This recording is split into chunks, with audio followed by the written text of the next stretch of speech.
চিনি দিয়ে তো তোমরা সবাই সুজির হালুয়া অনেকেই বানিয়ে খেয়েছো, এবার না হয় একটু গুড় দিয়েও ট্রাই করে দেখো। আসসালামু আলাইকুম এভরিওয়ান, আশা করি তোমরা সবাই অনেক বেশি ভালো আছো। আজকে আমি তোমাদের সাথে খেজুরের গুড় দিয়ে সুজির হালুয়া বানানোর রেসিপিটি শেয়ার করতে যাচ্ছি। এজন্য প্রথমেই আমি একটি প্যানে নিয়ে নিয়েছিলাম পানি।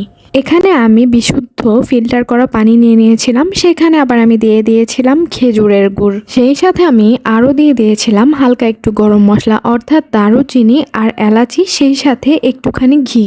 এরপর এই সবগুলো আমি বেশ ভালো মতো জাল দিয়ে নিচ্ছিলাম।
গুড়গুলো সম্পূর্ণভাবে জাল দেওয়া হয়ে গেলে এ পর্যায়ে চুলায় আমি বসিয়ে দিয়েছিলাম আলাদা একটি প্যান। তাতে আমি দিয়ে দিয়েছিলাম বেশ কিছুটা ঘি।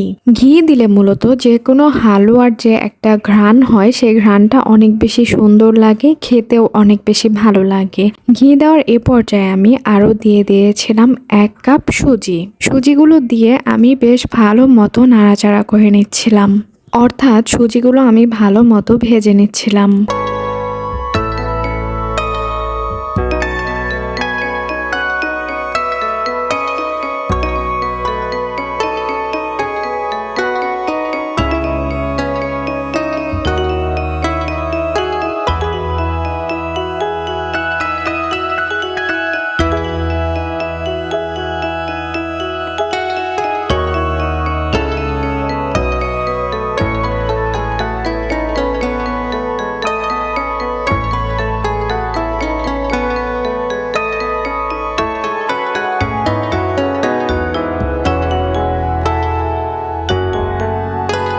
সুজিগুলো ভাজা হয়ে গেলে এ পর্যায়ে আমি ওই যে জাল দিয়ে রাখা যে গুড়গুলো ছিল সেগুলো সুজির উপরে ছেড়ে দিয়েছিলাম।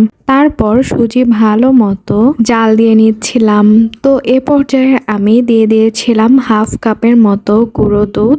গুঁড়ো দুধ দিয়ে সবগুলো সুজি একদম ভালো মতো জাল দিয়ে শেষ পর্যায়ে আমি হালকা একটু নারিকেল অ্যাড করে নিয়েছিলাম এবং পরিবেশন করে নিয়েছিলাম।